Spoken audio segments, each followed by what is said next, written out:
یہ رسائی سدرہ سے بھی ابو ہے. تو حضور فرماتے ہیں میں واپس پلٹا, میں آیا تو میں نے اسے بلا لیا کہ میں رات سیر کر رہا تھا, تمہاری تلاوت کی آواز میں نے سنی ہے, تو تم بات بتلا سکتے ہو اگر مناسب سمجھو گا.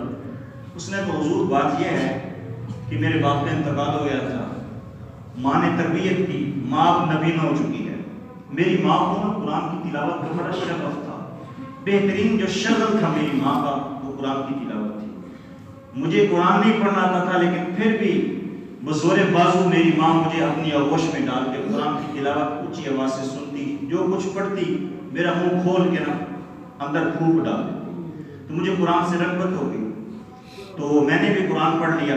آج میری ماں نابینا ہے لیکن سونے سے پہلے میری ماں میری یہ ڈیوٹی لگاتی ہے کہ دادا تم نے جب اٹھنا ہے تہجد کے وقت تو مجھے بھی اٹھانا, وضو کروانا, اور ماں بیٹے دونوں بیٹھ کے اللہ کے کلام کی تلاوت کر کے اس سے رحمت کی بھیک طلب کریں گے.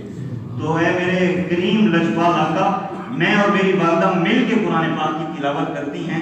تو میرے حضور نے فرمایا اللہ تمہارے باپ کی قبر پر کروڑوں رحمتوں کو نزول فرمائے, اور اللہ تمہاری والدہ کو آخرت والے دن میری شفاعت اور میرے اللہ کی رحمت کا ساتھ نصیب فرمائے.